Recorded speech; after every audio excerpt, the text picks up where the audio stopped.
He thought he was in control. How wrong he was. Come to the dark side driving. It's the dark side driving. Come to the dark side driving. It's the dark side driving movie club.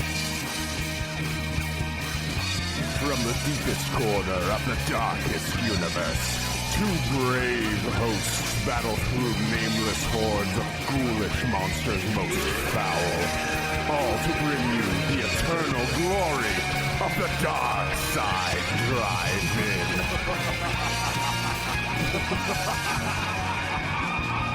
It's the dark side driving. It's the dark side driving. Come to the dark side driving. It's the dark side driving movie club. It's the dark side driving. Come to the dark side driving. It's the dark side driving. It's the dark side driving movie club.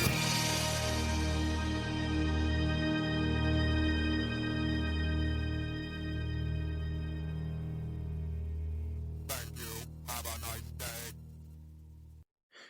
Greetings, guiles and ghouls, and welcome to a grave rising, demonizing, free of advertising episode of the Dark Side Drive-In Intermission. Welcome to two of your hosts with the most ghosts, Stefan. Oh, hey, Darkside Dave. I would say glad to see you, but you do live here. Yes! And Shane.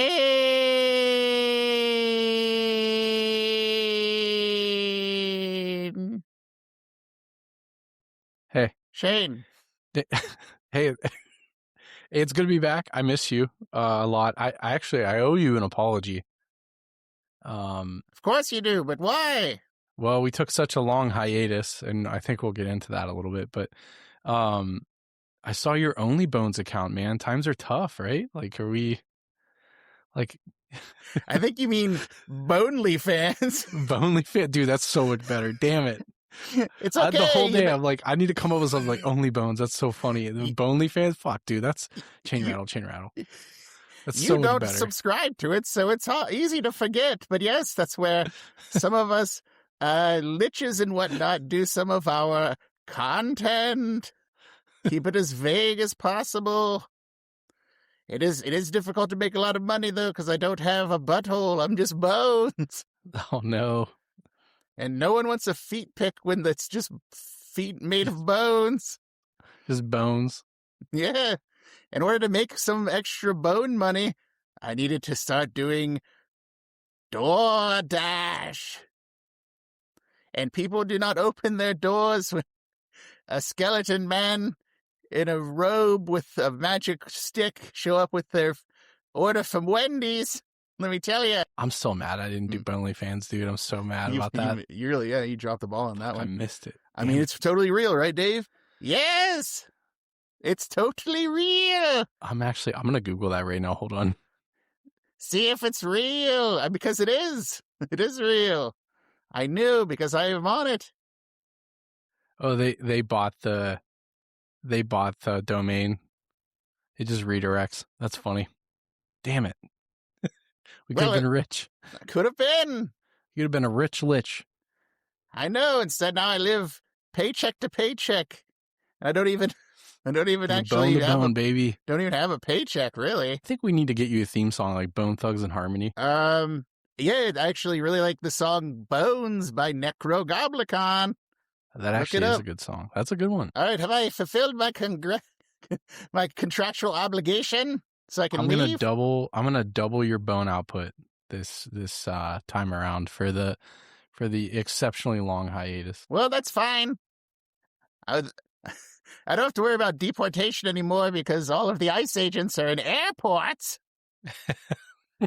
Make that make sense. Not in my high fantasy realm, I'll tell you what.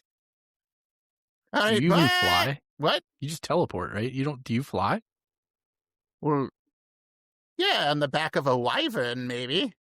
Oh, Mr. Fancy over here, back of wyverns. You don't even have a dragon, just a wyvern. It costs a Or a lot of worm. MP to cast a dimension door over a long distance. Oh, boy. Well, thanks, Dave. Appreciate you. I missed you. Yeah, thanks, Dave. Now that you have enough money, maybe you can start looking for your own place. Absolutely not. This is my home. Anyways, I'm going to go play a video game. Shane, are you not going to ask him what he's playing? You usually love to hear what Darkside Dave's playing. What is the flavor of the month? You blind bastard. I've been playing Marathon. Oh. Mm-hmm. I'm not very good at it, but the progression's a lot easier than that other one. What's the other one? Oh, our creators. Yeah, it's easier than that. Yeah, at least the guns work. Oh, shots fired. Literally, Literally. because we're talking about guns. All right, Dave, stop it. You're not a co-host of this. You're just the intro and outro guy. All right, see you at the outro. You would have heard his footsteps, but he just floated through the couch behind me and over to my chair. So there you go. We're back. The Darkside Drive-In intermission. Well, two of us are back to make it extra confusing for the listeners who weren't present during the long hiatus we took. So why don't we do a little bit of house creeping to kind of explain what's going on? Shane, what do you say? Yeah, I'm going to be real. Thank you, everybody, for hanging on, because I'm not going to lie to you. Even though we haven't been posting, I think our last episode went out in October, maybe November. Our numbers have not stopped. So I don't know how that's even possible, but thank you all. It means a lot to us. I took some time off. My wife and I had a baby. Ooh, revealing the lore. Doing some lore. Just trying to be honest. And we had to wait to do the Damien test, so he's good. Not the Antichrist. So we're all set on that. Is that one. A blood test, or just throw holy water on him, or how does that one work? We just kept hiring nannies. He didn't kill any of them, so we're like, okay, that's step one. Or don't you look in their scalp and there's like a mark of the beast in their scalp? Wasn't that actually what it was in the? Yeah, that actually is what. Yeah, so that's where I've been. All good stuff. And I'm happy to be back. It's time is a luxury, so we're definitely trying to do as much as we can with what time we have to do some cool content to push out. And I think we'll get into that maybe later, but I think everything else, shout out to the Witch of the Woods. She covered for me for a few episodes, and I think, and I don't want to speak for, I think she might be back. So stay peeled for that, because we have some cool stuff coming down the old tube. Yeah, and, so not to speak for her, but she had a lot going on, so we didn't make as many episodes in Shane's absence, because we did get one. I think the only one we recorded a couple, but we only ended up releasing one. It was two. You did an intermission too. I thought we did just that episode. Oh, we did one together. There was all three of us. One all together. The last of the Summer Try Slash-thon. It's been a while. Yep. But yeah, so her and I did an intermission together. And then, as happens with adults who are doing this for fun, some stuff came up, so she needed to take a step back. So we just decided, whatever, we won't record for a little while. We'll get all of our lives in order here. And then we'll come back and be a little more regimented about our schedule to make sure that everyone knows what their expectations are.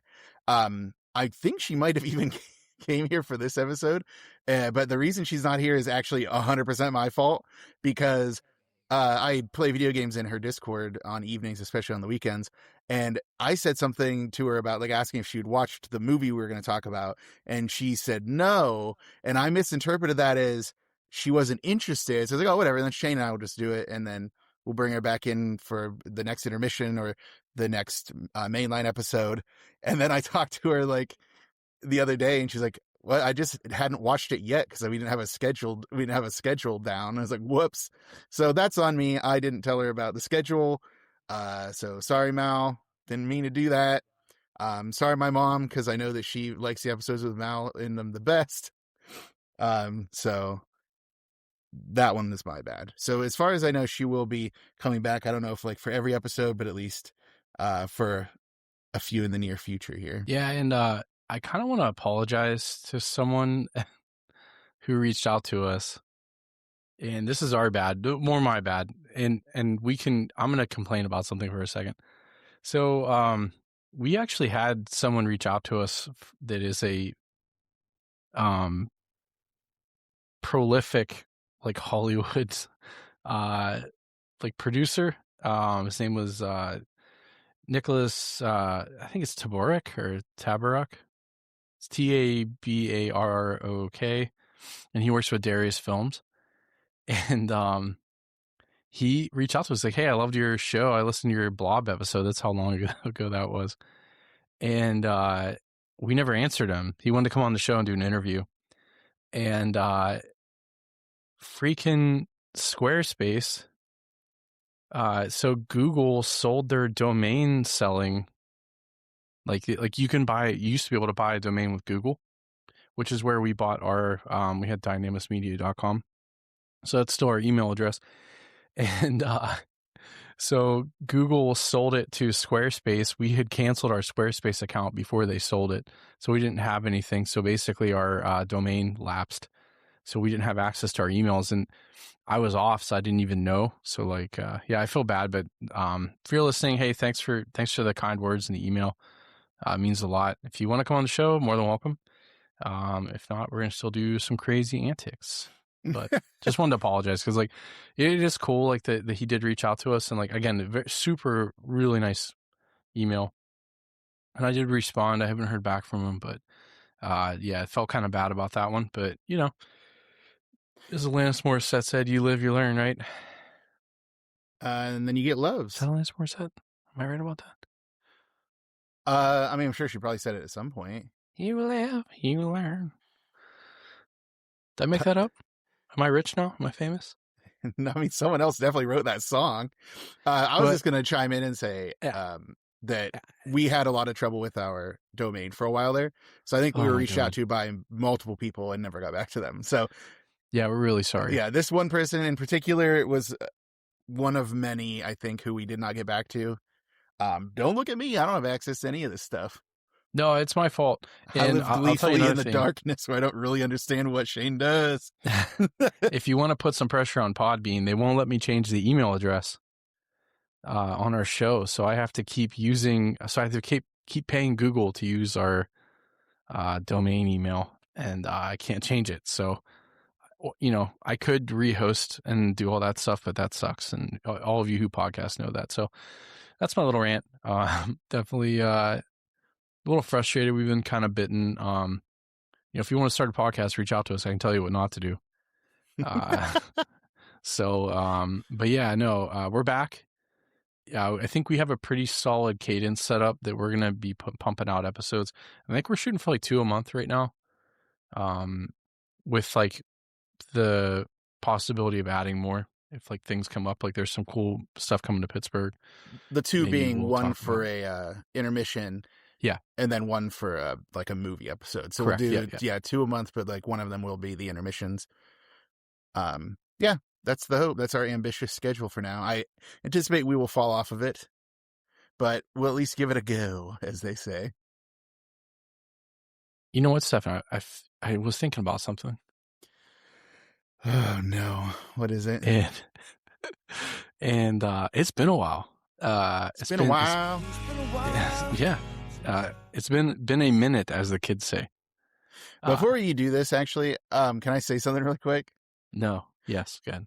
I realized something. So I was watching a documentary. It was actually one of the In Search of Darkness ones. I can't remember which In Search of Darkness it was. And they were talking about like special. They talk a lot about all these 80s horror movies and stuff throughout those documentaries. Sure. And in one of them, the Joe Dante was talking about Rob Bottin. And I realized that in our Piranha episode, I said Rob Bottin because I was just reading it. And felt like the dumbest kid. So I owe an apology to everyone all of our listeners for getting it wrong, but that happens when you read a name and you've never heard it said. Is it Piranha? And I guess apologies for Rob Bottin if he listens, which I doubt it. And then a big thank you to Joe Dante for saying his name so that I would hear it and then be like, oh no. Because that was like not a recent episode that we did Piranha. That was a while ago. Oh my God. Yeah, we had that little 70 stint. We did Slithus, Piranha. What was the other one? We did one more, didn't we? From the 70s? I don't just think those two? so. I think it's just those two. Yeah. Oh, maybe. Two no, it was creatures. not Phantasm. Yeah, Phantasm 79, wasn't it? Oh, it was. Yeah, I think it was. You're right. Yeah. So. Whoops, that's my bad. Yeah. So I guess we had Phantasm also. Wow, I can't remember all the movies we did. And I should know Phantasm because Freck loves that so much. He wants us to do other Phantasm and we got movies. His name in. We should make a sound for him. Well, you're the one who does that stuff. Freck Watch. Freck Watch.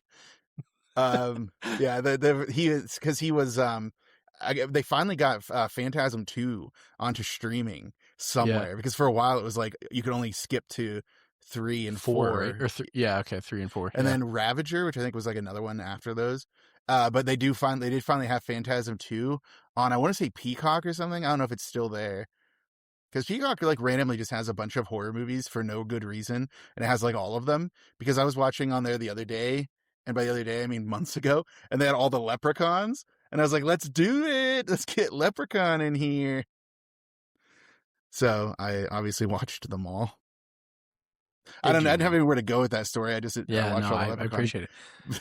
Well, I know you're stalling. They took them off. Yeah, I don't want to do what you're about to make me do. So, but I actually recently on Fandango at Home, or as it used to be called, the better title, Voodoo, I actually bought a collection with all of the Leprechaun movies in it, including the most recent one, Leprechaun Returns, which is directed by Steve Kostanski. Was that good? I haven't seen the new one. It's better than Leprechaun Origins, the one that you never see the Leprechaun. It's just like a monster. It's like the whole point of the Leprechaun is for him to be running around doing his jokes and specifically in the hood. Did I ever tell you? I've probably said it on the podcast before that I make the case that the Leprechaun might be racist because he went to space before he went to the hood. But hold on. He did go back to the hood though. So maybe he's not. Maybe he just, it was just a coincidence that he went to space before he went to the hood. Aren't we all in space though? You know, if you think about it. Okay. Well, in Leprechaun in Space, he goes to space, not just exists in space. He specifically travels to space. Yeah. So let's just chill out for a second. Yeah. It's like Jason X over here. Jeez. Anywho, I know you know what time it is, and it's been a while. And we'll insert second stain reference. It's time. Well, hey, I talked to our legal team. Our legal team? Dave hooked me up with a lawyer, surprisingly. Must have been all the arcane cocaine antics that he went through. He had some solid legal advice and legal connections. So you had to go to Dark Side Dave for an attorney and not to, I don't know, our former roommate who we lived with who's an attorney. Yeah, that makes sense. Who it was. Dave connected you to our, okay, whatever, go ahead.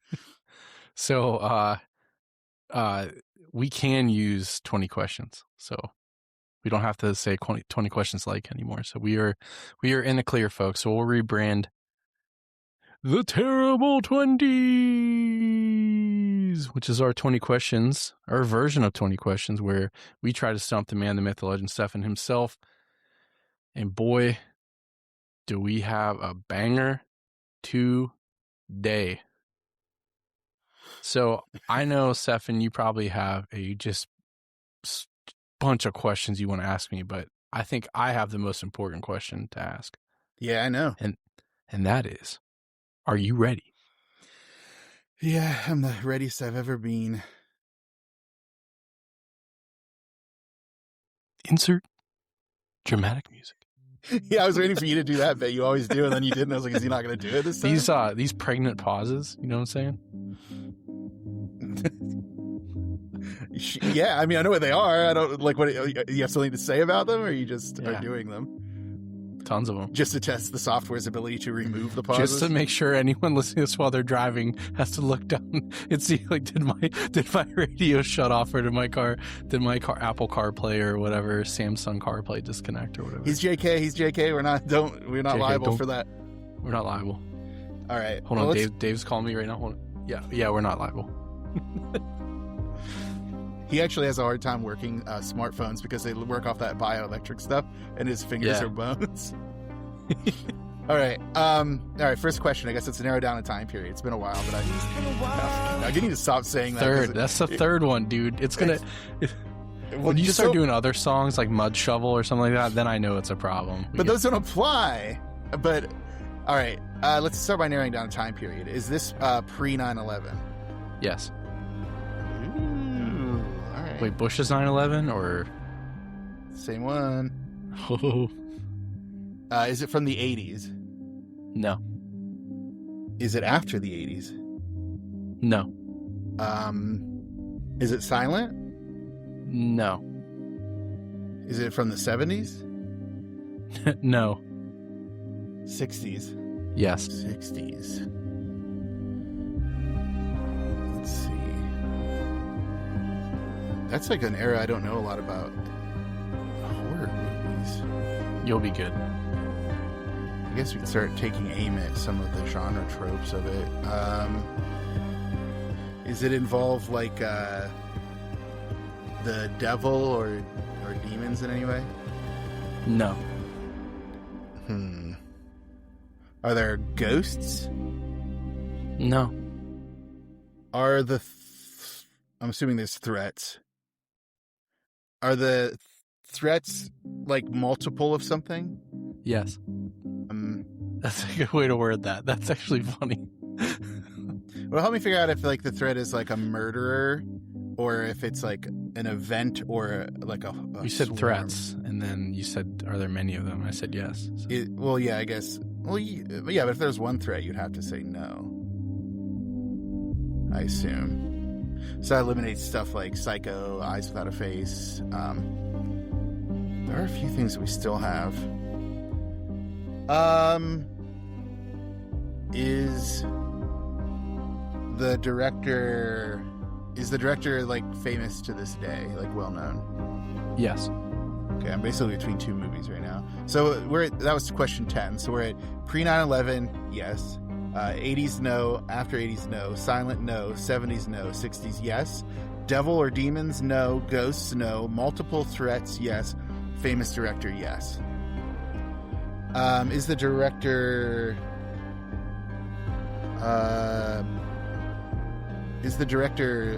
British? No.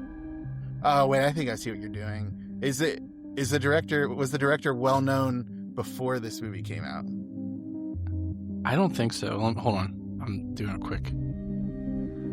quickie. I don't think so. If I'm wrong, I'm sorry.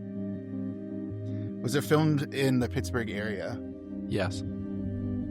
Be careful. Why would I be careful? Are you trying to trick me? Is the director George Romero? Yes. Is it Night of the Living Dead? It is.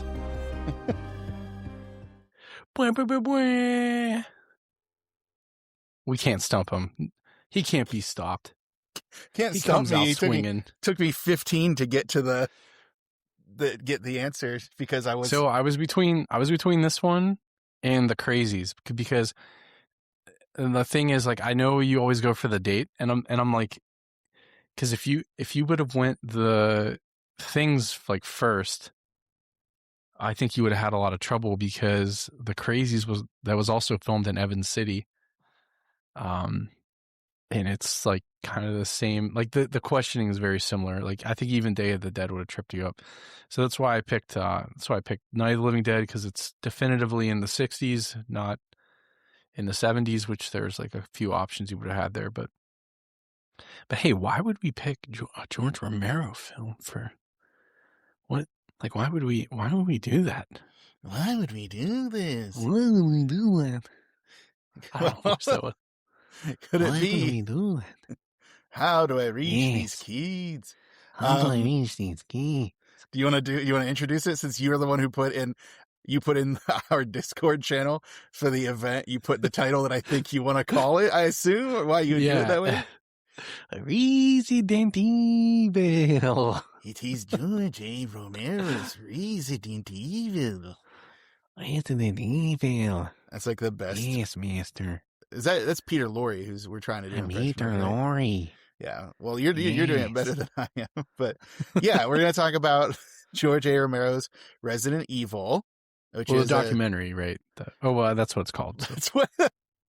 Yeah, but like the name of it's like a. We're talking about the documentary, and the subject of the documentary is in the title of the documentary. Yeah, correct. Derail me. Sentence 1. Hell yeah. George A. Romero's Resident Evil is a documentary from last year that is available to stream on Tubi, so you can go watch it right now. Directed by Brandon Salisbury. A lot of different people like contributed to it, with those talking head segments. Norman England and Matthew Blasey of GARF, which is the George A. Romero Foundation. James Rolfe of Cinemassacre. Ben Rubin, who's the curator of the George A. Romero Archive at the University of Pittsburgh, which I thought was interesting that the University of Pittsburgh is where the archive was, because he attended Carnegie Mellon. Right? Yeah. Some of the other interesting contributors, Christian Stavrakis, who's an artistic director, George Demek, who's like a director in his own right, Alex Aniel, who was the author of Itchy Tasty, which is like an unauthorized like history of the Resident Evil franchise, named after Itchy Tasty, one of the journal entries from the first Resident Evil. Kenichi Iwao, who's a scenario planner on Resident Evil.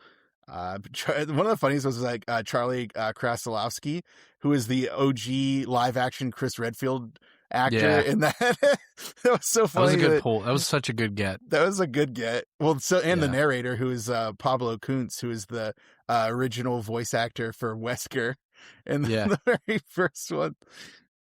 So a solid get. And there's other contributors and stuff like that. And then the narrator obviously reads a lot of like the excerpts of different things that they bring up. But yeah, so essentially just like high level, it's a documentary that chronicles kind of the attempts to get a Resident Evil film off the ground by the OG zombie master himself, George Romero. There's a bit of a background in the beginning, kind of explaining his legacy. People probably don't need to know that, so it doesn't dwell on it for too long. Maybe a little longer than it needs to. Yeah, I was going to say that was probably my biggest criticism, is how long they spent like propping, like they're like, this is why this is so legit. Like I felt like the beginning and the end were such a defense of George Romero, but they go into why. Like there is a reason for that. Well, I think like we take for granted being from Western Pennsylvania. Sure. Like we kind of grew up with zombies everywhere. Like everyone talks about, George Romero and like the zombie, like we're like the birthplace of zombies and stuff like that. So, or not like real zombies, like the actual Haitian like zombies. Those are very different kind, but the flesh eating undead kind.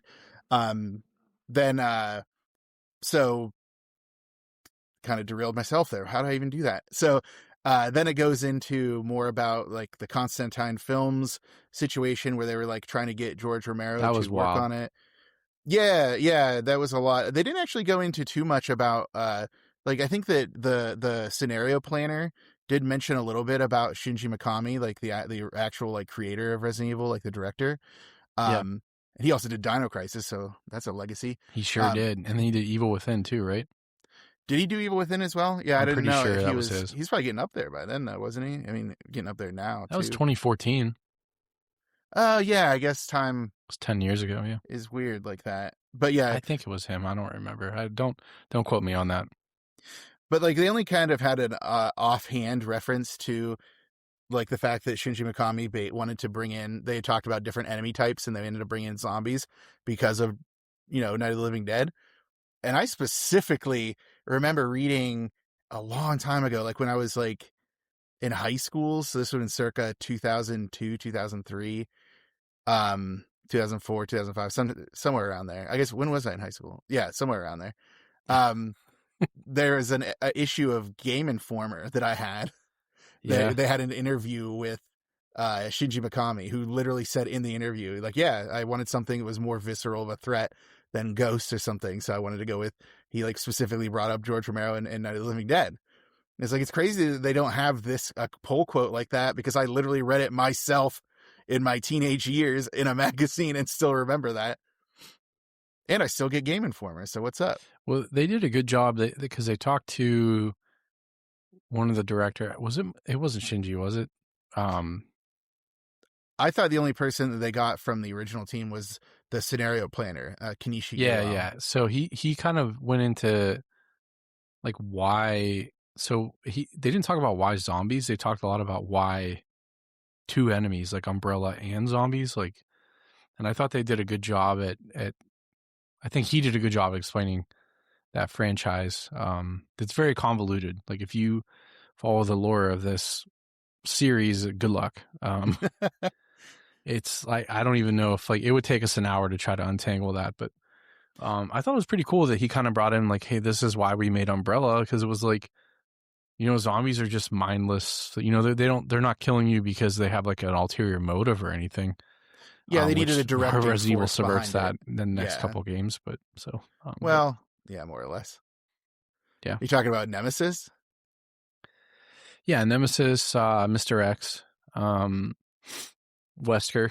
Well, Wesker's in the first one, but he's in the latter ones too, I guess. But no, I mean, I'm just saying, like, not having like sentient like thoughts of like what's going on. Oh, like, yeah, once they're I infected. see what you mean. So it was just kind of yeah. But in any case, they go into a bit of like George Romero had like a lot of drafts, I guess, which apparently have survived. Like they have actual copies of his drafts of the script. That was because they're vault, in the well, that one guy, what's his name? Ben Rubin, the curator of the archive, literally had it out and was reading from it. It was like Egyptian, like when you would like look at like National Geographic and they have like these Egyptian like tomes or like tablets. They're like raised up on clear pedestal platforms, and they're like they have like gloves on. Like, this is awesome. Like, it was funny how like it was stored in like a glass case, and he was like the Defrit, like it just like they just like this is like the holy grail of stuff. Yeah, it was so cool. Yeah, that was fun. But yeah, they kind of went into how negotiations broke down. I feel like that's what my major gripe is it seemed like they were making it seem like Capcom had a problem with it, but it seems like Constantine Films were the ones who had a problem they with nuked it. Yeah, they're the ones who tanked it. Because they're like, oh, Capcom thought it was too violent. It's like, I assure you, Capcom would not care about how violent it is. Like, they're the ones who made the thing. But then it kind of moved on from there into just, don't worry, George's career survived this. Like, it follows like the movies a little bit, like the movies that did get made, but then it kind of just goes into his like latter career instead. I think they brought up like Land of the Dead during that time as like his next big swing in the zombie genre after that. Then Survival, and then Diary, or Diary then Survival. Yeah, Diary then Survival. I actually like Diary of the Dead. I do too. I love that. I was so good. And then was it Diary where they run into the group from Land of the Dead? No. So it was in Survival of the Dead follows the soldiers who loot them, like steal their stuff in Diary of the Dead. Got it. So that group shows up later because like they complain at the beginning of Survival of the Dead. It's like, yeah, this dude's video went viral, and then everyone who was left hated us because which is kind of funny. Yeah, I remember there was like a weird tie-in. It was well done. I love all his stuff. Survival is definitely the weakest one. He was taking bigger swings. Sure. And I think that the swings he was taking in that one weren't working as well, but I'll watch it. I'll still put it on. And then his daughter obviously went on to just create a zombie movie of her own recently. Queens of the Dead. I don't know if you saw that one. I haven't seen it, so I'm waiting to watch it. It's on my list. Yeah, Tina Romero directed it. They actually had a screening here in Pittsburgh that they had a couple screenings like at the Row House, and I couldn't attend. Where she was doing like a Q&A kind of thing. That would have been sick. Yeah, it's a good movie. It doesn't take the threat as seriously as some of the other ones do. It's a good time. Sure. But yeah, back You know, to when we- back to the documentary though. Before we move on to Yep. like the wider franchise, what you had some thoughts about the pacing? Well, like when we talked about doing this, I originally watched it, I didn't like it. On my second watch, I kind of tried to reframe how I thought of it, because it really was a defense of Romero and his vision. Because like initially, so I like, okay, when we agreed to do this, I'm like, how deep do we get into what he wanted the movie to be, and then how deep do we get into what the actual story is, right? And I think specifically we should talk about the first one, because that's what the movie was going to be about, was the first one. And I think what's so striking to me about this, and if you get into this, I'm sorry, I'm not trying to like cut your stuff off before you get to it, but what was so striking to me was that all of these people that wanted to do this adaptation were so obsessed with like making their mark on this like stuff that they completely changed the storyline. And that's like the Paul W.S. Anderson stuff. Like you have a script, you have a story, people love that story already. Like they want to see that adaptation. And I can't remember the guy's name that wrote the first script, and it was insane. I'm like, why would you even want to do that? Like this is terrible. And when they actually read the plot of George Romero's version, which was actually really good, he did change some stuff, but it was awesome. Like I actually think it would have been a good movie. I don't know if you agree with me on that, but No, I agree. yeah, I think it's going to be tough because it's like, how do you not talk about the game? Like, I don't know. I knew this was going to be a little challenging, because you can get stuck and go down a rabbit hole, because Resident Evil just gets crazier as the games go on. So, yeah, I mean, yeah, it seems like he was making some changes to the story that he was taking from that earlier draft from whoever had written it before. And there was like some characters that he was changing, like that were no longer cops or something like that, right? Like, well, that was the original guy. They weren't. Yeah, they were just mercenaries. There's just some changes that he was going to make to it, but like the way the documentary framed it seemed like that they were framing it like Constantine had a problem, like their studio head had a problem with like the level of violence in it. Yeah, it's like for both the scripts. Yeah, that's what Resident Evil is. And then I would then go on to say, then it's like they end up greenlighting the first of the Resident Evil movies was okay, but like it's still pretty violent. I would say that out of like the Paul W.S. Anderson movies, I don't think he directed the one that is my favorite one in that series, which is Resident Evil Apocalypse, which is the second one. And the reason it's my favorite, it's because it's the only one who actually tried to do anything close to like the games. Like it actually brought in like Jill Valentine. It's in Raccoon City. Nemesis shows up for some reason. Yeah, it was directed by Alexander Witt. I think that Paul W.S. Anderson wrote it.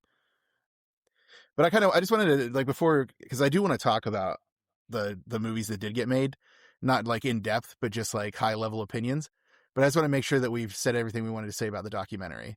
Yeah, because I think I had one more thing. Yeah, go for about it. the documentary. So, like, how dare you? The other thing I thought was really interesting, that they went into like detail about the Constantine films, is how they, like, the Fantastic Four thing was like a perfect example of how that studio is run.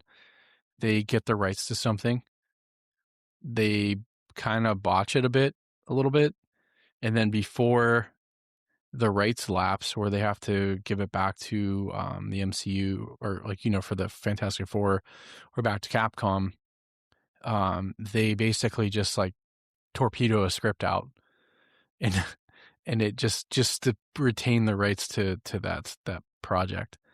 I think Fantastic Four ended up not being made, and I think even Stan Lee said it was like a really good adaptation or something. That was a weird little quip that they added, but I think what's important about this one is they got the rights to Resident Evil. They kind of sat on it for a while, and the reason that they had to go with Paul W.S. Anderson was because they were going to lose the rights to the franchise.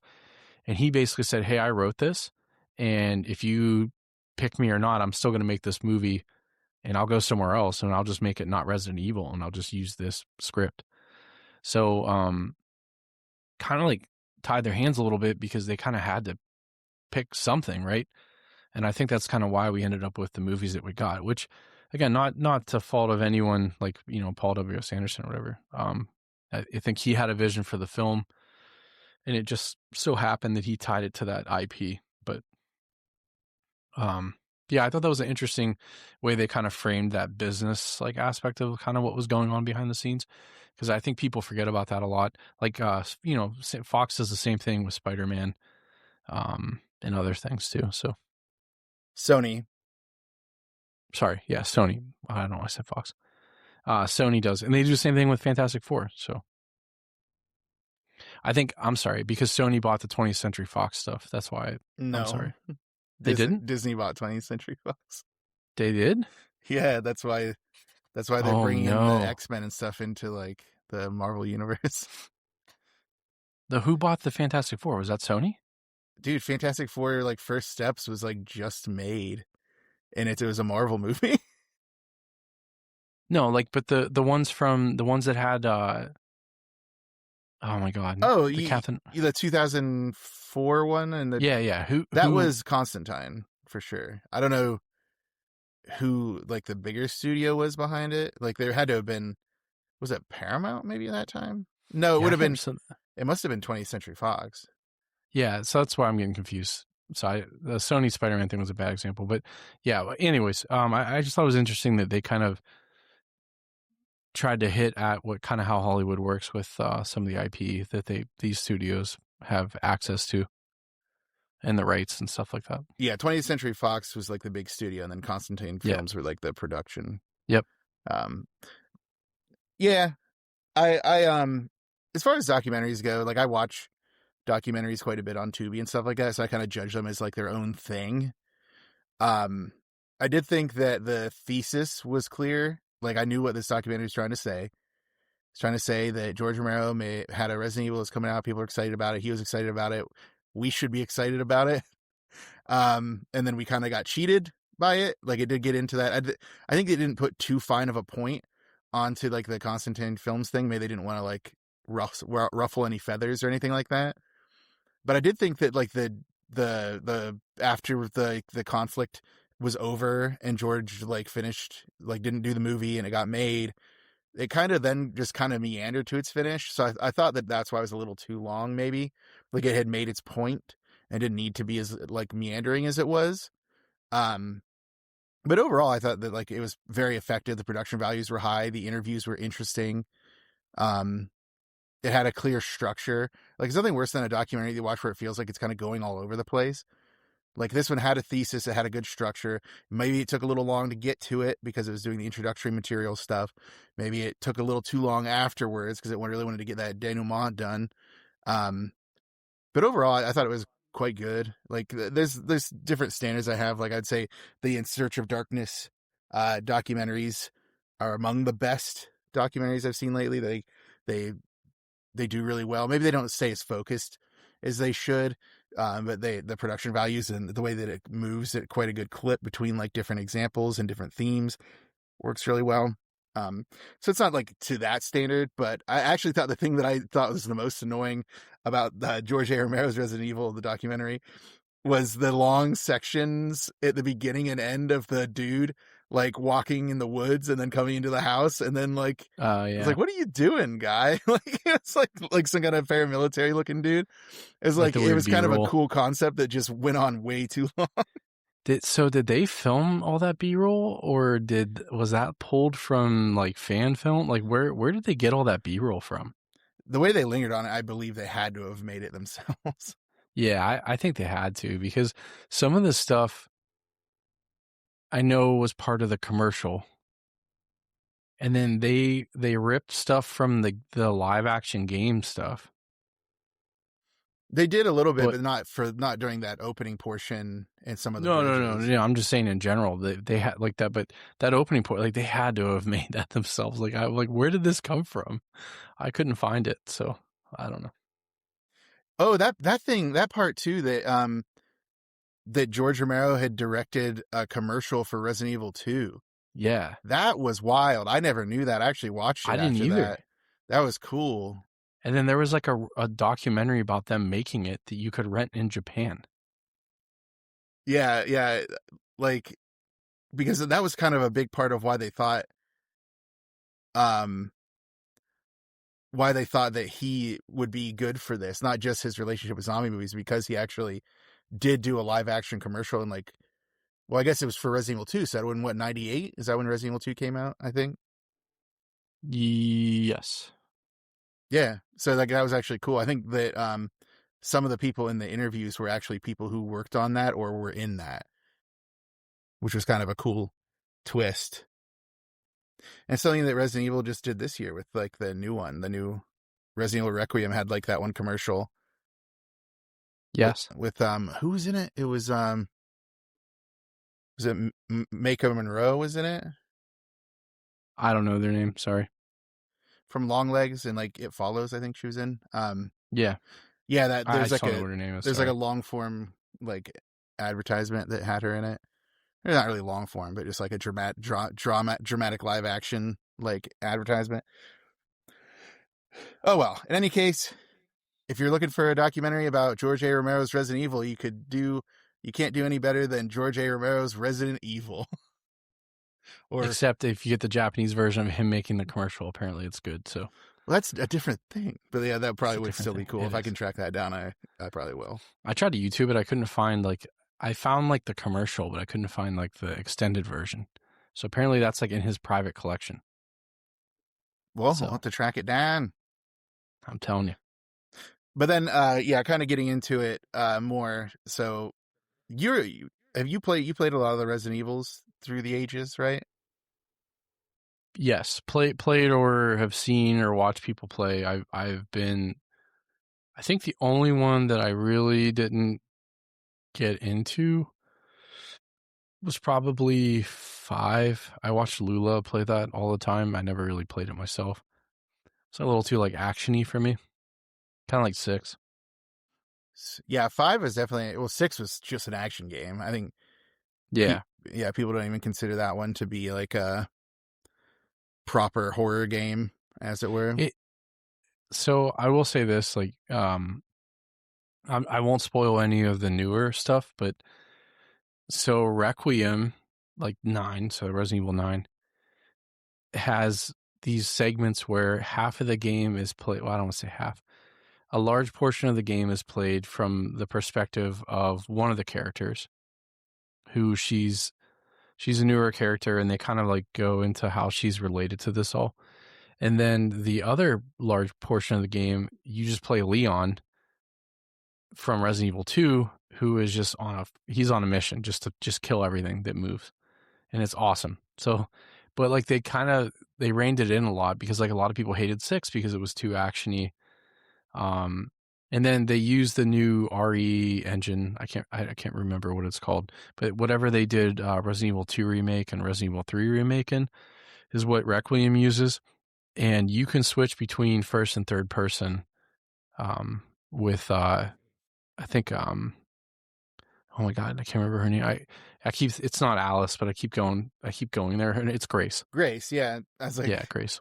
Yeah, I kept thinking Alice because of the other films, but yeah, but it's Grace, and so super cool. I highly recommend checking that game out. It's pretty dope. You did play it, or did you watch people stream it? I had to watch most of it.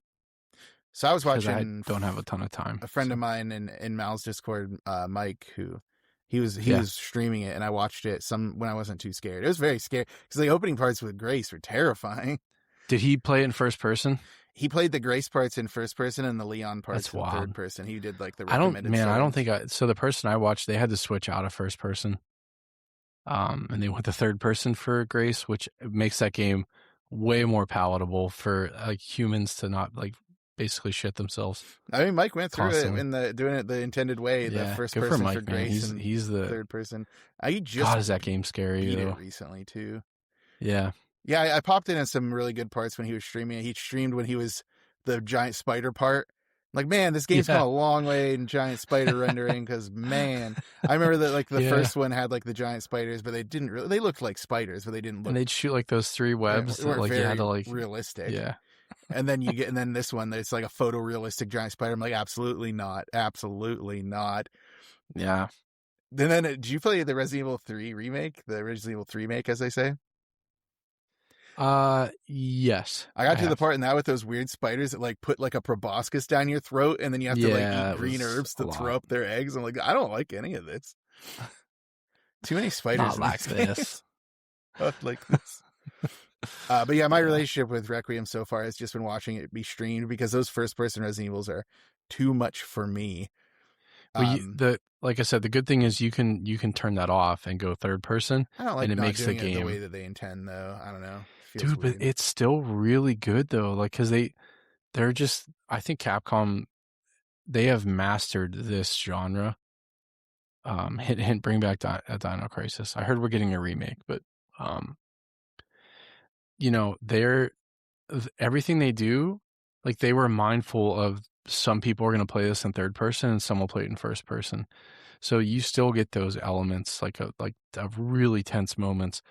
I think the only difference is with Grace, some of the larger monsters, you lose that sense of scale because of the field of view is kind of increased. So you don't really get a sense of like how daunting some of these creatures, like the task you have like to kill some of these creatures really is. Or more often than not, try to get out of there. I did think one of the funniest parts was when Leon finally finds Grace in the beginning, like the opening of the game. And then it's like, hey, Grace, you're not safe. Here, have my giantest gun on Earth. Yeah. Like it's a gun that literally blows something in half. It's like, okay. It's a gun that shoots other guns. I saw when Mike was playing. I saw the first time he shot zombies with it. They just like went exploded and flying away. You kill like 3 or 4 in a row. It's called the Requiem. In a row, yeah, that's the Requiem of the title, the namesake gun. But yeah, no, I can get into I have a long storied relationship with the Resident Evil franchise because so really quick before we get in. We're already into it. You're just talking about it. What do you? No, but like before, like because so the documentary is dealing with George Romero making Resident Evil 1. Correct. Well, making a screen adaptation of it. So I think it's fair, like to frame it. Like, did we want to even get into the story of it at all, or? I think is that too deep? I think that's more for the documentary to tell. We're just here to talk about the documentary and our impressions of it. I don't want to. Right. I don't want to eat its lunch. That's the point of the documentary. It's tell people about it on a higher level so they can go check it out themselves. Truth. I don't want to do a plot description of the entire. I just really want to talk about the social commentary that George Romero was trying to bring into the fold with making Chris Redfield Native American and like how basically the government's like throwing him off their land. I don't know. I just thought it was. See, I didn't want to spoil that, but dude. Yeah, I mean, if you know anything about George Romero's like filmography, you know he likes to get into like the society, like get into political context. Like he always has more to say in his films, and he had stuff to say there, which I imagine, again, considering the movie we did end up getting from Constantine, they probably didn't like that. It's like, get your social commentary out of my action horror movie with like, we don't want to have any messages here. We don't have any additional deeper themes to our movie about how a corporation is so anti-life and pro-profit that it'll allow legions of people to die for no reason without any ethical standards. We don't know what that is like at all. Yeah, corporations would never do that. Never. Or governments. No, none of them. So I don't know. I guess I stepped on your toes if you did want to talk about it. No, that's kind of, I just thought it was cool. Like it was cool. Yeah, he had a lot. He definitely had something to say, and I have a feeling that was part of the studio's problems. Like, don't you come in to our video game thing with a bigger message? We don't allow that. All right, but yeah. So getting into the Resident Evil series, which we already kind of moved on from the movie, which is why I was surprised you were doubling back on it. No, well, I know we want to talk like did you want to talk about the W.S. Anderson stuff or no? Well, I did, yeah. So kind of explain why I'm so hostile towards those movies is because, well, I just need to explain it because otherwise people just think I'm the biggest asshole on earth. So I started playing Resident Evil with a greatest hits version of the Resident Evil Director's Cut on the PS1, released in 1997. Best version. And I played it in 1997. And I remember how young I was because there's two things that I remember. One is that I had to quit playing it one day because I had to go to baseball practice. So I was still playing baseball, which is something I haven't done since I was a little kid. And then the other thing was I remember that it was before Tekken 2 forced me to get a memory card. So I wasn't able to save my progress, which is already a hard thing to do in the original Resident Evils with like the ink ribbons and finding the typewriters. So it took me years before I was able to actually save my progress. And then I played Resident Evil 2, the Dual Shock version, which is one that gives you like a free submachine gun. And that game was way easier because of that. Cheater. Yeah, well, it was scary. I don't think I ever actually finished Resident Evil 1 until I played Deadly Silence, the DS port from like 2007. Oh, really? Yeah. You remember that one? Yeah. Yeah, Resident Evil Deadly Silence. I played that on my DS. That's unreal. Yeah, I don't think I ever finished the game until I played that version of it.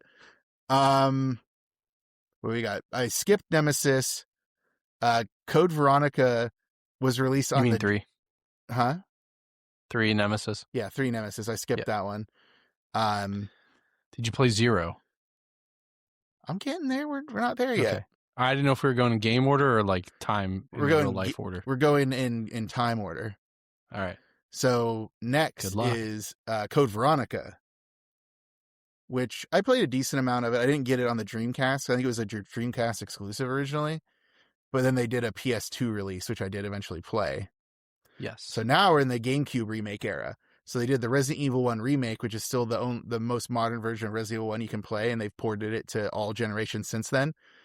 Yep. I played through most of that until I think I got like jumped by a Crimson Head, and I was like, this is too much. I can't do that. I'm done. Yeah. So I stopped that one. And I didn't get that one right away either. Resident Evil 0 I've never played, which was released after that using the same engine as the Resident Evil 1 remake. Interesting. And then 4 I didn't play on the GameCube. It was a GameCube exclusive when it originally came out, but I did play it a decent amount on the PlayStation 2 because they released it on the PS2.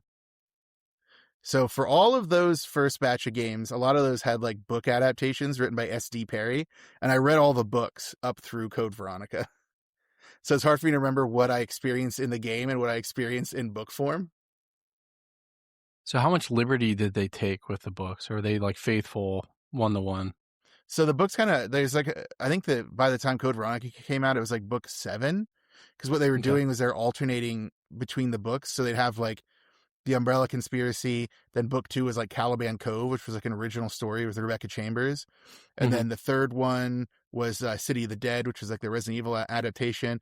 And the fourth one was like, I think it was called Underground or Underworld or something like that, which was like another like standalone story that was its own thing with like an original enemy and original threats, but like characters we know.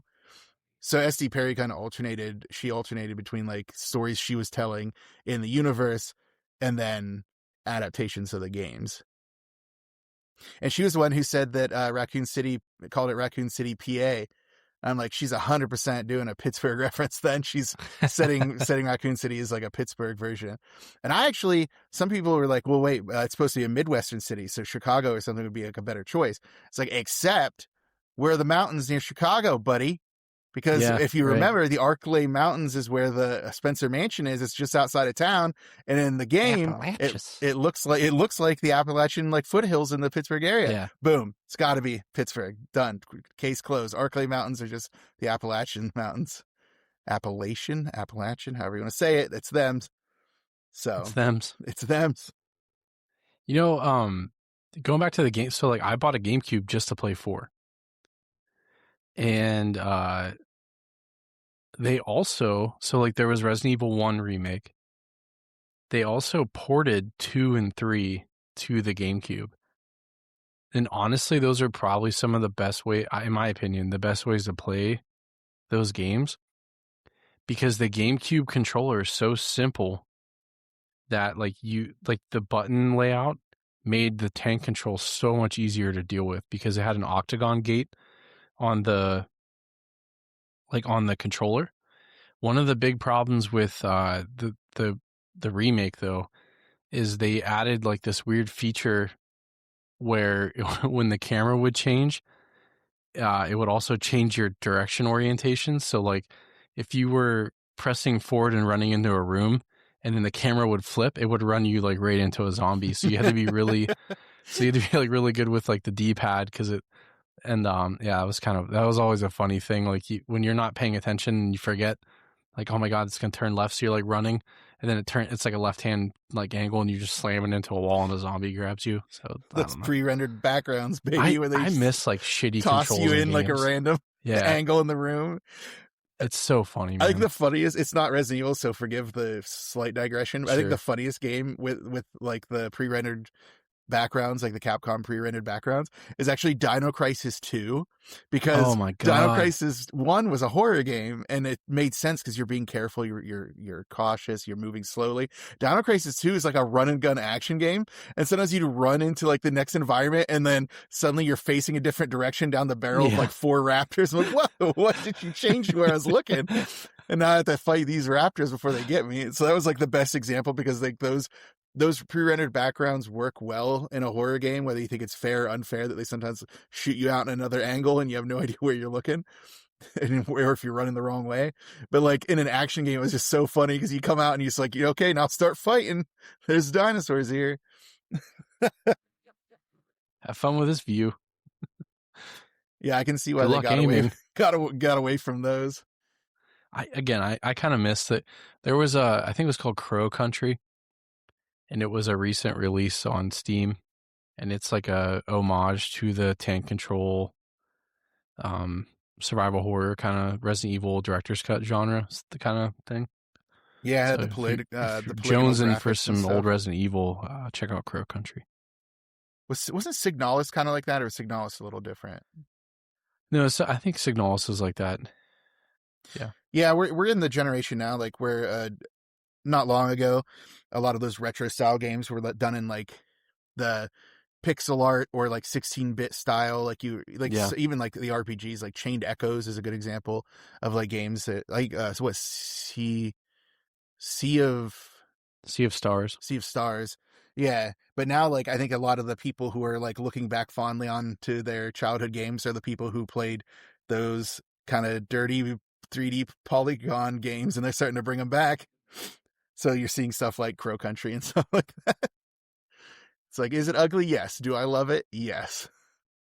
Yeah. Yes. So, but then, after, I think Resident Evil 4 is like an interesting game because that kind of ushers in like an era of Resident Evil that then kind of, see, I always have two minds of this, because obviously after that, the series doesn't really have another major entry. And well, I mean, it has 5 and 6, which do you want to get into those? Those ones kind of suck. I mean, I guess 5 people are reevaluating. 6, I think people have decided suck. They went more action oriented using that like over the shoulder camera from 4. Correct. Yeah. I think 5 story wise is extremely important. 6 kind of is, not really. I think they retconned a lot. Well, I don't know if you retcon anything in Resident Evil. I think they just ignore it. But 5, because it had all the Wesker stuff with Chris and kind of sets up him being part of that task force. Is 5 the one where he says complete global saturation? Yeah, Lula loved that, dude. Lula loved that game. I remember he called me in to watch him do the boulder punch scene one time. Oh my God. He played the shit out of that game. He did. He did. I actually feel like I've played it because I've just sat and watched him play it so many times. So that game's also co-op, which was like a big deal. And I remember playing it with him and I'm like, you know what? I'm just going to let him kind of do this. Like tapped out and just let him do his thing because, I was just slowing him down. Yeah, it was funny. Well, then the series kind of had like a renaissance after 6, though, when they knew they needed to do something new. And then they played that. Then they did like Biohazard, which was 7. Mm-hmm. That one was too scary for me. That was the first person one, and it had like that weird family in like the bayou or something like that. And also apparently there's some kind of mushroom enemy. I've never played it, so I don't know much about it. Yeah, mold. And then Yeah, so that introduces Ethan, who is and Eve, who are like super important characters throughout the remaining like 7 and 8. then they did the 2 remakes that they did after that, which was Resident Evil 2 and Resident Evil 3. Oh my god, dude. You want to talk about horror? That second one, I'm pretty bad at like playing horror games. I don't know why. I'm just so bad. I get so scared. These games I've always been able to like, except for when I was little playing 1 and 2, I was like, that like scarred me for life. But for some reason I've always been able to play these games, and I don't know if it's because, I don't know, I've just been able to do it. Some of the scenes in 2 where the lighting changes, where it's like dark, and the only thing you can see is the flashlight he's holding with his gun. And then you pull your gun up, and the zombies do the thing they did in like 4, where they dodge a little bit. I'm like, nah, this ain't it. This ain't me. I pushed through it a little bit until the scene where Mr. X moves the helicopter, and I'm like, yeah, I'm good. You got farther than I did. I actually think that I got to the part where, so I got through that first convenience store encounter with Leon. I'm like, absolutely not. This is so scary. That was already. Insane, dude. But then I get to town, and I get into the police station, and then there's the bit where that one door won't open all the way, and it's totally dark in there, and he's got to crawl under there to get to it. I'm like, no. I'm glad I bought this on sale, because I don't think I'm ever coming back to this. And I even went and I bought like it's like, maybe if I have better guns, I'll feel like I can handle this better. So I bought like the all unlocks thing, so I have unlimited ammo weapons. Yeah. So it's not good enough. Like I can fire into the darkness forever, and I don't know if I'm hitting anything. And Resident Evil 3 I got a little bit further with, because it's a lot faster paced and more action oriented. Because like the Resident Evil 3 remake probably has one of my favorite openings in a game ever, which is like where Jill's in her apartment, and then like she's like, the TV's going on about the chaos in town. She gets a call from Brad Vickers, who's like, Jill, you gotta get out of there. And then instantly she gets like punched through the wall by like Nemesis. It's like, just like she goes flying into the wall, like makes a dent in it. I'm like, okay, so this is a different kind of game. She's fine.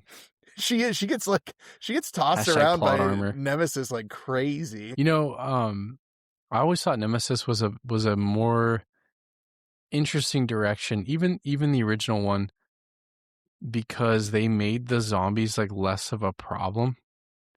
So I feel like in 1 and 2, like if you run into like 2 or 3 enemies, like it's an issue. And then in 3, they just gave you so much ammunition to deal with Nemesis that the zombies kind of became, I don't know, like you like they're there, you just have to deal with them. I think the real horror was being chased by that giant Nemesis like the whole time. So stars. Although they did add one thing which you may have forgotten from like Resident Evil 2 to Resident Evil 3 in the early gens, which is in Resident Evil 3 the zombies could go up and down stairs for the first time. Oh yes, dude, I forgot about was like, that. Oh, yeah, my like God. Again, I never played that one mostly because of that, because I can't tell you how many times in one where I just was like on a landing between 2 stairs. I'm like, I gotta go one direction, but I'm just gonna wait a little bit and maybe these zombies will lose interest. Spoiler alert, they won't. But they couldn't go up and down stairs, so you could just hang out there. And then in 3 they could, and it was crazy. So after that, then mainline series, we got Village, which was 8. Yeah, I tried to play that with Mike guiding me one time, but it got too scary for me. Because the first person ones are really scary. And then Requiem, which I've not played, but I've watched played. So like 8, I think 8 started to get a little more arcadey with like kind of what they were doing. There's a lot of like a lot of action scenes. So except for the doll thing, Lady Dimitrescu castle, right? I thought you were gonna talk about that. Like that was like a straight up horror. The marionette. Oh yeah, the mannequin thing. Jesus. Yeah. Oh my God. That was insane. But I think that the castle, I can't remember what her little, like there was a name for that like castle. That was like true to form, like old school, like I felt like that was a very good Resident Evil. You're kind of in this giant house, there's like enemies, there's bigger boss enemies, and then she's kind of chasing you the whole time. So Yeah, I don't know. I liked it. I think it was necessary in the storyline, and like how they ended it, I think was really important. But then it never really paid off, I think. But no, I don't want to spoil. I don't want to spoil Requiem, but I think there's gonna if you watch it, you should try to see. You know, it's Resident Evil. There's multiple endings. Try to watch both endings. There's some really interesting things that kind of come out of both of those. So I'm kind of curious to see where it goes from here. Because I would have to imagine X was the last one. But I don't know. They might try to milk that cow forever. I mean, they can. They sure can. It's great. Oh, I forgot to talk about the Resident Evil 4 remake, which I think Jared was actually guiding me through that one. Yeah. And there was one point where I just didn't have like the motor function at the time to beat Del Lago. So I kept getting killed by Del Lago, and I don't know that I ever got past him.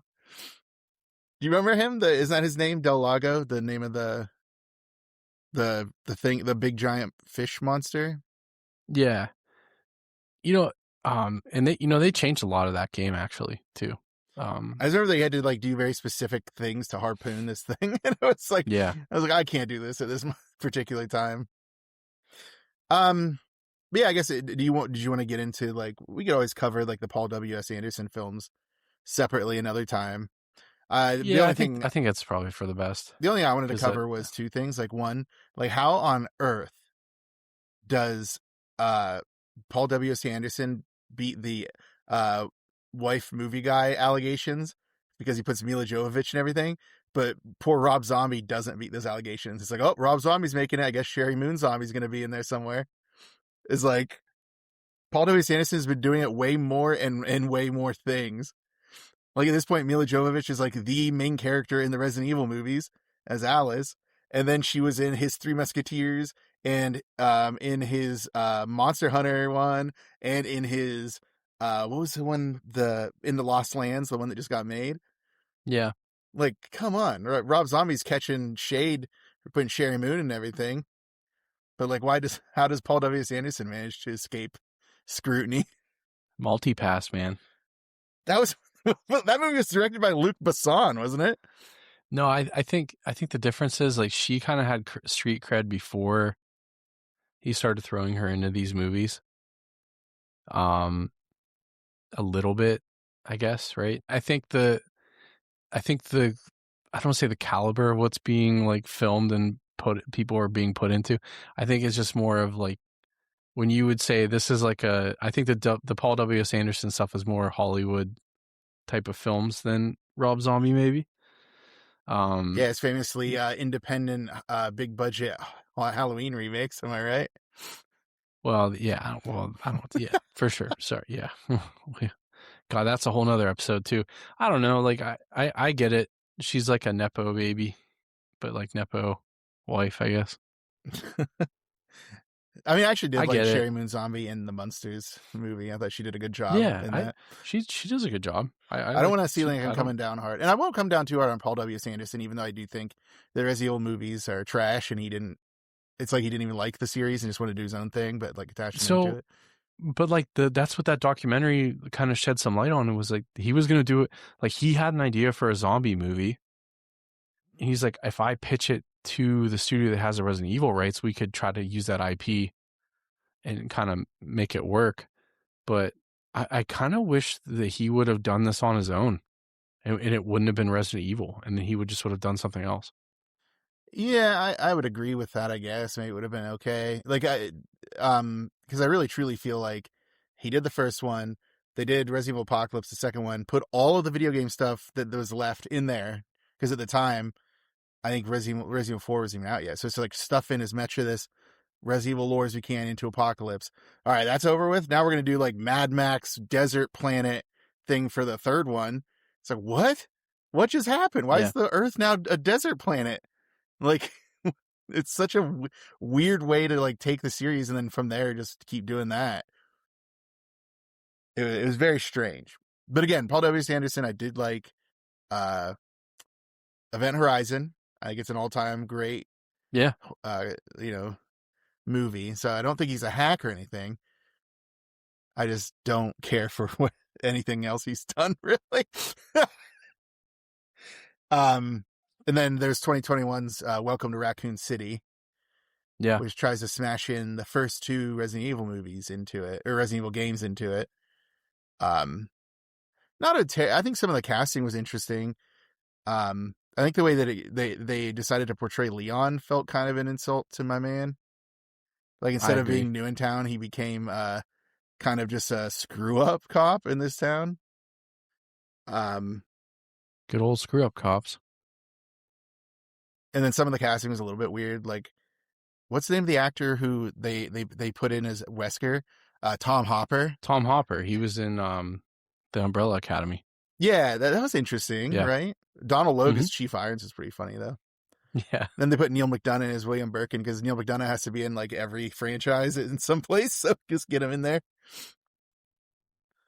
But yeah, Welcome to Raccoon City. That'd actually be a good one to maybe whenever we can do an intermission about Resident Evils whenever Zach Kreger's comes out here and later on in the year.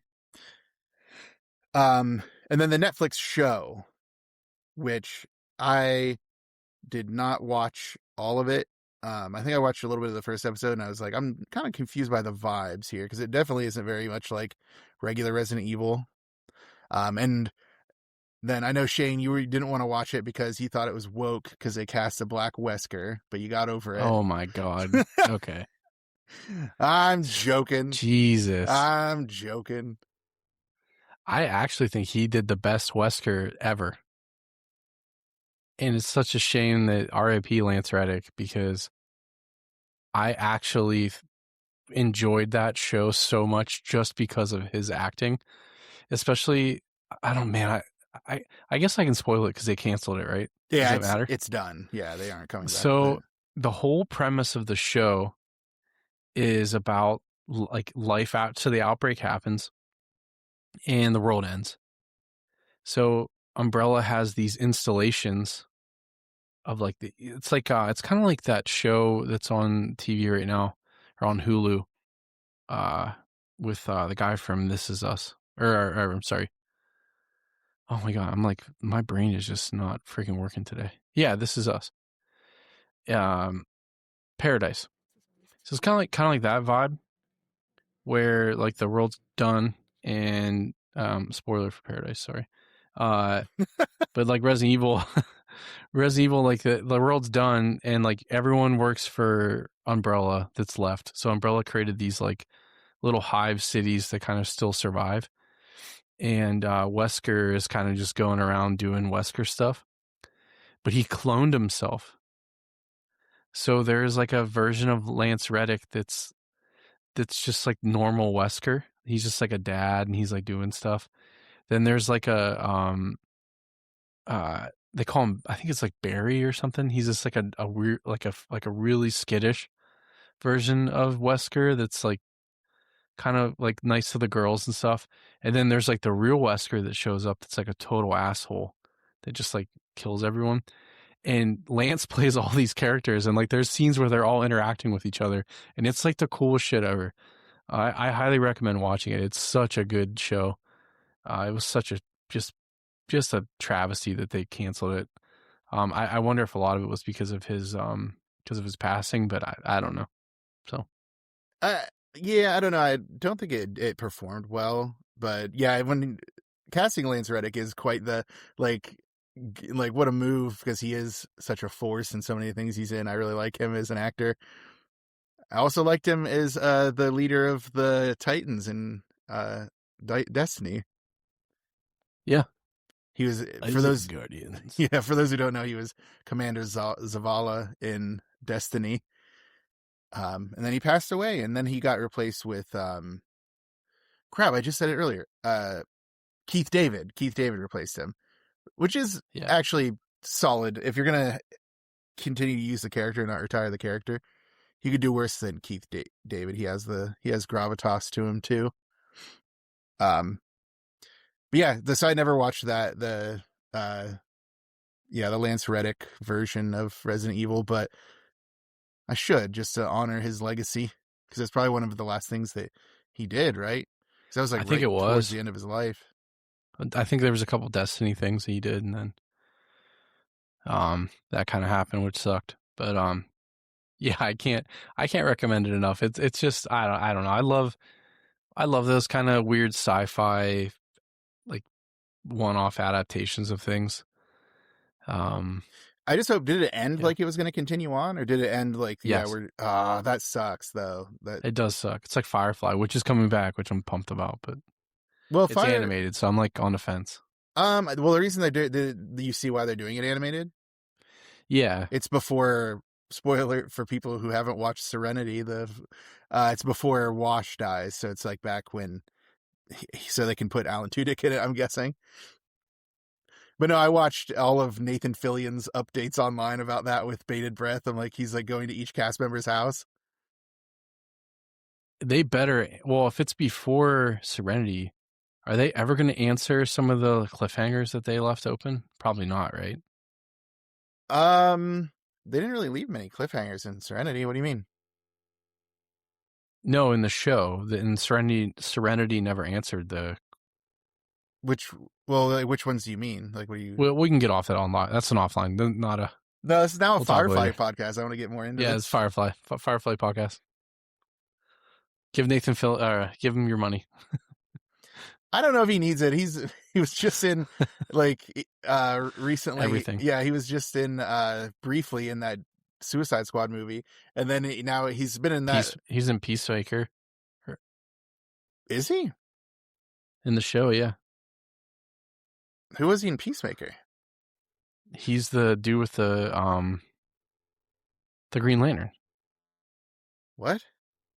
Yeah, they interview him when he goes and gets kicked out of the. Oh, he is.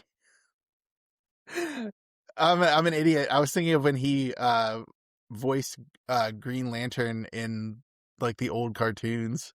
Yeah, no. Oh, he is Guy Gardner. I forgot that he was in Yeah. that. That's crazy. So how did I forget that? Guy Gardner was actually kind of made me like Guy Gardner, which is a huge feat. Knowing anyone who knows how much I hate Guy Gardner would know. But he was in Peacemaker, but he was also in Superman, dude. Like, maybe that's the one you should. Yeah. No, but you said most recently, and that's why I said he was in the. Fair. You know, it was on me, my fault. But he also has been in that like 7 seasons running and still going like cop show.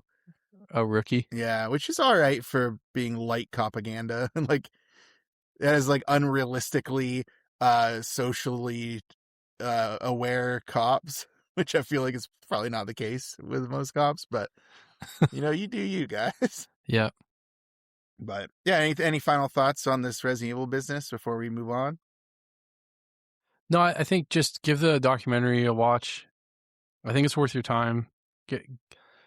Just power through the intro if you know who George Romero is, because it was a bit of a slog for the first like 20 minutes where they're talking about like everything you already know about him if you are a fan of his stuff, which is fine. Because like the end, they kind of, again, this is, when you frame it as this was a defense of him basically being ousted from this project for no reason other than the Constantine studio head just didn't like violence, which is insane. You know, so and as worth a watch. Yeah, and as much as I did kind of dislike the long tail to it, like after the Resident Evil stuff, like how it still kind of meandered through George Romero's filmography, it was kind of important though, because they did talk about Land of the Dead in 2005 and how that was like his like only studio movie, and he's like, okay, I'm done doing studio movies now. I didn't like it. Right. Like, so he never really was much of a studio guy. He always liked to do his own thing, so it kind of makes sense. Right. Nah, definitely. All right. Well, it's been a while since we've released an episode, so I guess I can. Are you just gonna put in "It's been a while" every time that comes up and just throw it in? Are you on the outside? And I'm looking in. Is that another song by the same band that did that song? Yeah, it is. It's by Stand. Yeah. Do you have any other ones that they did? So Far Away. That's a. Mud Shovel is another one. I don't know that one. It's a really good one. Oh, you know what? I'm thinking of Puddle of Mud. Oh no! And so they're not the same as Stained, but a puddle of mud certainly would stain you. I can't see your face because Damn, your dude, you camera's got him, your dude. camera's not working. But I have to imagine you were very unhappy with that comparison. Yeah. Oh boy. So what I was trying to get out for On that note, no, not on that note. We're still doing this thing. Our next mainline episode, which I believe will also contain the triumphant return of Mal, will be doing what I think we even plugged it last time. We will finally get to House, not Houseu, the like 1977 Japanese horror film. Or was it 79? Which one was Houseu released? 77. But it's not that. It's the was it 1985? wait, what? The house that we're doing is going to be the 1985 movie. We're not doing the show? Oh, yeah, no. Sorry, did you watch all of House? I watched all of House. Ugh. Yeah, it's not going to help you much. He gets more sarcastic, if you can believe it. Oh, no way. Well, Yeah. you know, Vietnam will do that Heart to of you. gold, though. So, yeah, Steve Miner directed. Has Like a harder Percocet, William, honestly, but William Catt, George Wendt. It's gonna be fun. I love House. I actually just recently met William Catt. I recently just met House. I met a House. It was a lovely evening. No, I I was at seen the House. I was at the Horror Realm con and William Catt was there. But I'll save that encounter for the actual House episode whenever we get around to it. Awesome. All right. Well, yeah. Do you have anything else you want to add, or do you want me to call Dave over for the outro? No, I think just check us out on socials. Oh yeah, I guess the name I mentioned socials. Yeah. Should we also thank our friends at Rebel Revolver for our theme song? Yeah, It's been so long that I it's been- forgot that I need to do so that. long. How long has it been? Man, since September. I was gonna make you just say it's been a while again. Yeah, I'm not gonna fall for it. You did. No, Hoisted by thanks. my own petard. Thank you to everyone for sticking around. Thank you to everyone that's reached out to us. People that have been, I don't say like they've been texting us like, "Hey, like when you guys like gonna do this again?" It's kind of cool. It gets the fuel going. Helps us kind of keep pushing and doing this stuff because we are doing it for fun. Any likes, reviews help us tremendously. So if you do that, we become noticeable in the algorithm, which is great. And thanks to our good friends at Rebel Revolver for our theme song. I do believe they have shows coming up. I don't know when this is releasing, so you should go check them out on all their socials. I will put a link in the episode description for their link tree. It's in every one of our descriptions. So if you want to support a good band, definitely check them out. I think they're doing the Millville Music Fest. They are. I think is in May. Say that. Yeah. This should definitely come out before May, but Well, that's why I thought that would be a definitely safe one to say. Yeah. Yeah, definitely prep that one. They're starting to do their social rounds to try to get people interested.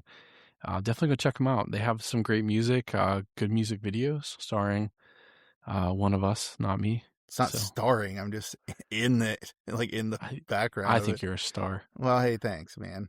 Yeah, Millville Music Festival is the 15th and 16th of May in Millville, obviously. And I think that I can't remember where it is. I think that Rebel Revolver knows their set time and where they're going to be, because that's the other thing is the Millville Music Festival is all around town at all these different establishments. So there's a lot of stages, A lot of noise. a lot of places. So I think that they recently posted on their socials, so check them out. All right.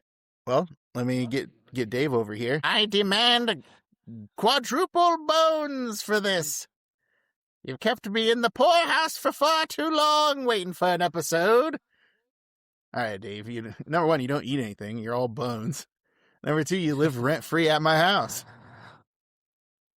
Well, you're bones, though. I need to fund my Bonely fans. That was a funny joke. Anyway, this has been another ghoulish, foolish, and hold on, I don't have another word. Cut into the bones, Dave. if you're not going to even have another word for me. Muleish. That's a word from my place. Don't look it up. It's from my dimension. Don't look it up. Don't look it up. It's my dimension. You won't ever find it. This has been an episode of The Dark Side Drive-In Intermission. Farewell. All right. Well, Dave just vanished. He just Homer Simpson through your wall. Yeah, I watched that. He just backed up and just kept backing up. All right. I guess that's what we get. I don't know how he expects to earn quadruple bones on that performance, but yeah, geez, Dave. But yeah, stay tuned. Look at our socials. We'll try to get ourselves back on schedule for everybody. So yeah, excited for House. So you should be excited for House. Super good. I think it's still on Tubi. I mean, it has to be, right? Like, where else would it be? Yeah, I don't know. NBC? I don't know. What's the network NBC that it was show? On originally? I think it was ABC, I would assume. ABC, yeah. Damn. Wrong letter. So all right.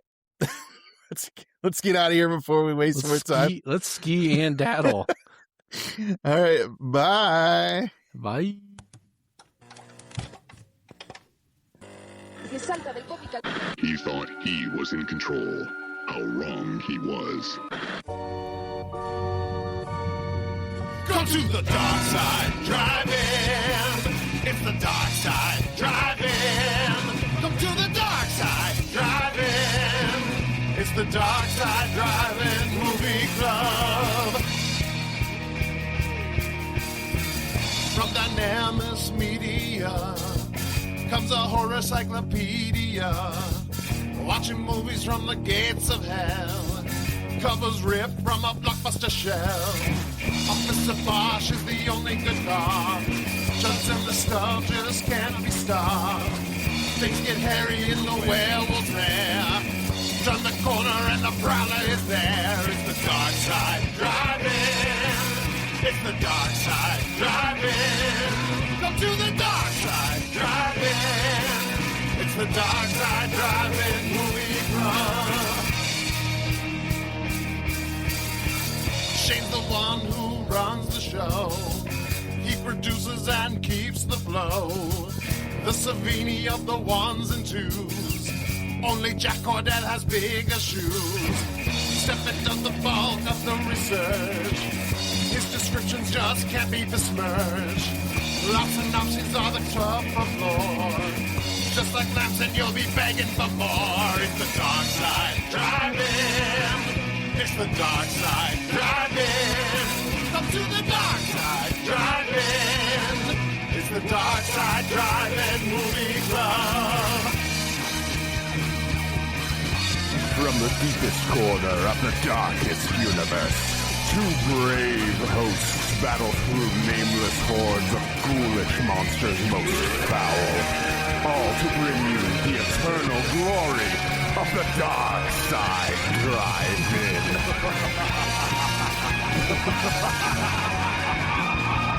It's the dark side, drive-in.